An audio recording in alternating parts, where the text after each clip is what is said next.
Everybody, welcome back in a new video. Today guys, I will show you how to trade with support and resistance and how to find beautiful zones of resistance and support that you guys can use to make money trading Forex. Finally, the day has come. I will show you how to identify areas of interest.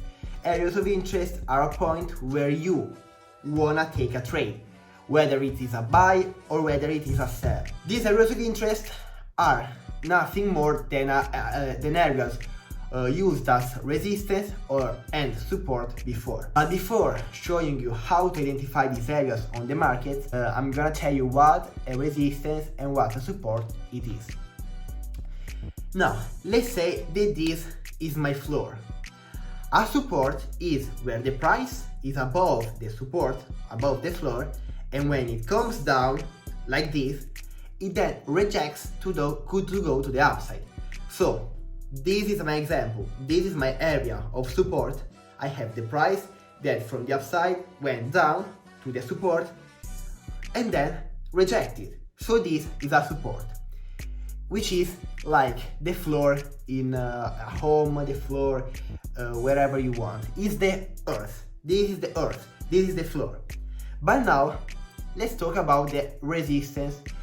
This is the resistance, guys. The resistance is not the support. The resistance is the ceiling. While the support is the floor, the resistance is the ceiling. So let's say that we have the price. It goes here. It can't go more to the upside. But why though? Because there is this ceiling. There's this ceiling here that blocks our price and then makes it go to the downside. But these areas are not always confirmed. So before taking a trade at a support or at a resistance, you first need your confirmation. And we're gonna talk about the confirmation later. Support or this resistance can also turn into a support. Let's say that the resistance doesn't block our price, so the price goes to the upside. Now the resistance became our support, so now we go and use it as the floor. The same thing as the floor. The floor now blocks the price. Now it doesn't block anymore the price and it became a resistance. I don't know guys, this may sound confusing, but now I'm gonna show you guys this principle showed on the charts. We start on the weekly and the daily time frame. Guys, I only mark areas of interest, so support and resistance areas, on the weekly and on the daily time frame. Why? Because these are more respected. These, the weekly and the daily, are the most respected areas and time frames. So now we are on the weekly. We see that the weekly is clearly bearish. So the weekly is bearish, so now does it mean that we are gonna look for sales? Not yet. We go to the daily is bullish, and the 4-hour is bullish too, so we're gonna look for buys. But now I'm gonna show you guys how to identify areas of interest, so areas used as support or resistance before. Now we see where the price is right now, and we go to the left. We see this beautiful, we take our box, we put it from here, from the lower low to the point we are right now, we drag the box to the left, and we see the places with the more touches. So from here to the downside, we see this beautiful guys area of interest. Why is it beautiful and how did I find it? Well, I used the box and I've seen here that the price used the price here rejected. It rejected from this level here. So now we go to the left and we see that this level here also was used as a resistance. You see guys, resistance, because this is our ceiling. This is the ceiling, and here guys is used as the support, as the floor. So yeah, we have one touch here used as support. Support even here guys, even here is used as support because it's body close above it, Then we had a weekly candlestick to retest this area of interest, which is used as support. But then here we see that it's used as resistance. And guys, remember this, I only count as an area of interest, as a zone of support and resistance, only the bodies, not the wicks. I only use bodies for the areas of interest. So guys, an area of interest is an area of interest only if it has 3 or more touches. This one, is it a clear area of interest? Yes, because it has one clear touch. Wow, beautiful touch, guys. This one is a beautiful is a beautiful support, because the price was going to the upside. It then retested this zone here and it used it as a support. Guys, just look at it and remember what I said before about the floor. This is clearly a floor. This is clearly a floor. And this one here is clearly a ceiling. This one here is a ceiling too. So yeah guys, first thing first, you mark your area of interest on the weekly time frame. Now you go to the daily time frame. The same area we used before here has multiple touches, has more touches, more than one touch. You see one touch, 2 touches, 3 touches, 4 touches, 5, 6, 7, 8, 9, 10. So I believe guys that you now understood how to identify an area of interest. Just a box where you have the more touches. So let's see, let's go to the left. Let's go to the left and find a new area of interest. Let's say here. You watch the big candlesticks and you see, is this an area of interest? Yeah. Why is it? Because we have 1, 2, 3 and 4 touches. You know guys, now let's take this box and put it right here. Is it an area of interest? Yes, it is. Why? Because we have 1, 2, 3, 4 touches, and we have even more if you bring this box to the left. Look, I just brought the box to the left. 1 touch, 2 touches, 3 touches, 4 touches, 5 touches, 6 touches, 7 touches. So this is a beautiful area of interest, guys, and this is how to mark it. It's easy. You just see on the market and you look for areas where price moved a lot. If an area like this one, look, if an area like this one has multiple touches, whether it's from the downside, so it uses the area of interest as a resistance, whether it's from the upside, using it as a support, this is an area of interest. And if you guys go to the daily, it's even easier to identify areas of interest. Look here. I just went to the left and saw this structure here. I put the box here, bring it to the right, and you see it's an area of support and resistance. Even if you bring this box to the left, we have multiple touches, because why? 1, 2, 3, we have more to the left. You don't believe me? Look. These areas of interest are easy to identify, guys. I don't even know why you struggle a lot. So now let's see different cases. Like you see here that the weekly time frame is clearly bearish. The daily time frame otherwise is bullish. So what does it mean? Daily bullish, and the 4 hour I believe is bullish too. Is it? The 4 hour is, yeah, the 4 hour is bullish too. So guys, now when the time frames are like this, when the weekly is bearish but the daily and the 4 hour are bullish, it's not mandatory to look for an area of interest on the weekly. It's not mandatory. It's better to identify an area of interest on the daily, because you're looking for long trades, so for buys. Why? Because you have 2 consecutive time frames in sync towards the buy, because the daily and the 4 hour is bullish. So you see here, this is the daily. Now we look here to find our area of interest.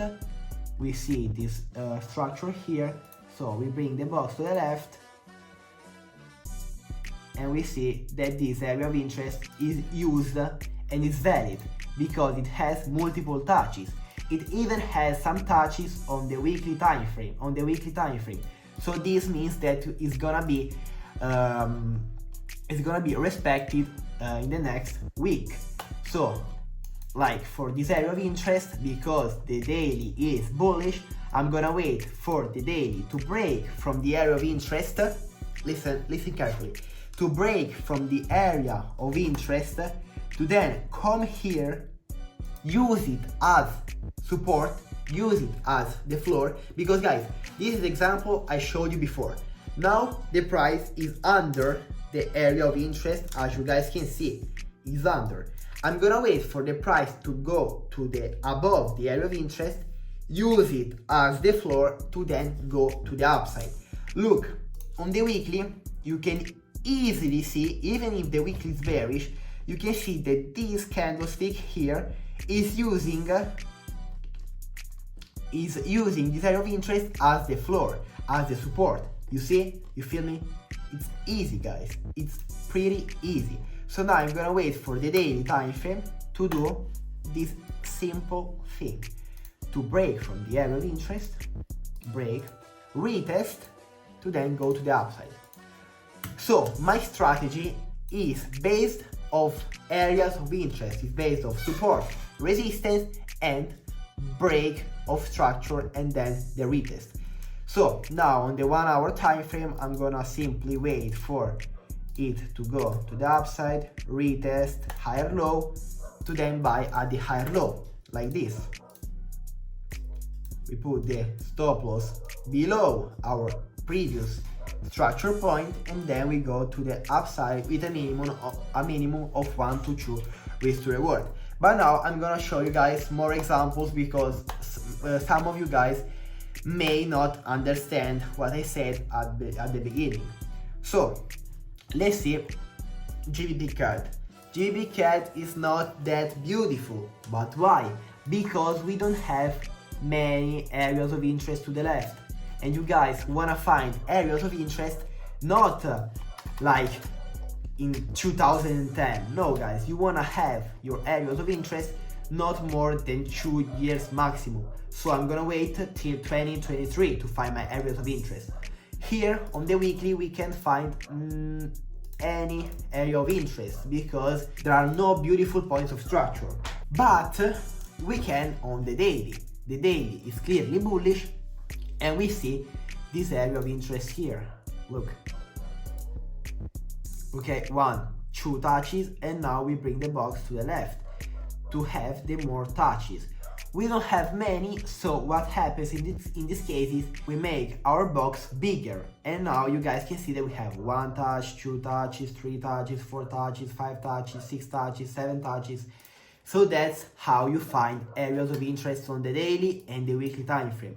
Sometimes, if you don't have that many areas of interest on the weekly and the daily, you just mark areas of interest on the 4 hour time frame. Look, even on the 4 hour you can mark areas of interest, which are areas used as support and resistance. So you don't have to use my strategy alone to identify areas of interest. You can use areas of interest even on the lower time frames. Look, here we have the 1 hour time frame, and I'm gonna find you some areas of interest in like 10 seconds. Look,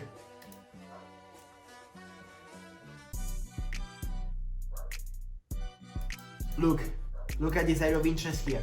1 touch, 2 touches, 3 touches used as resistance. It's that easy, guys. Look, if we were here, we had 2 touches. Now if I go here on the lower time frames, here guys, you see that it was used as resistance. So now here you could have take your position to take a trade, take a short to the downside. This is not my strategy, but a lot of you scalpers may use it, because guys, as you can see, you can make a lot of money using just resistance levels. I personally use them on the higher time frames, as I said before, the weekly, the daily, and the 4 hours if I need, but you can use it on the 4 hours, 2 hours, 1 hour, 30 minutes, and even smaller than this one. So hey guys, I really hope that this video was useful to you guys. It's not that hard to find areas of interest. You just drag a box, you put it to the left, and you see how many clear touches, because remember, clear touches. We don't wanna like, let's see, let me remove this one. We don't want these things here. We don't want these things here. These are not that clear as a touch. We want these touches here. Look, these ones, you see? Here on Euro USD, you see on the weekly time we have 1 touch, 2 touches, and we go to the daily time frame, you see 1 touch with a strong push to the upside, here to the downside, here to the upside. So we know we have to find areas of interest where if the price goes to the area of interest, then it has a big push to the upside or to the downside. So it's simple guys, it's pretty simple, and that's how you identify areas of interest in Forex trading. You can even use gold to find areas of interest. Just look at this trade here. You see 1 touch, 2 touches, 3 touches on the daily. The 4 hour has multiple touches. You see 1 touch, 2 touches, 3 touches, 4 touches, 5 touches, and on the weekly we have the area of interest that includes this structure point here. What does it mean? It means that this is a beautiful area of interest. As you guys can see here on gold USD, you can see here that I had my shift of structure on the 30 minutes after the rejection from the area of interest to the trade. Well, I didn't take the trade, but I forward tested my strategy on gold. As you can see, it was a 1 to 3 risk to reward trade. If I held it to the upside, 4.20 risk to reward trade. If you risk $1,000, you made $4,000 just by 1 trade. So yeah guys, support and resistance is one of the best strategy in Forex trading. If you want more like entry signals on my strategy that uses the weekly, the daily, make sure to follow me on YouTube, follow me on Instagram, and join my Telegram group, because in there I'm gonna post a lot of free value and you guys can talk and network together. So yeah guys, thank you so much for watching. Please leave a like, leave a comment. Let's make this video go to 200 likes and 200 comments. I know it's hard, but I believe in you guys. So yeah, thank you so much. See you next time.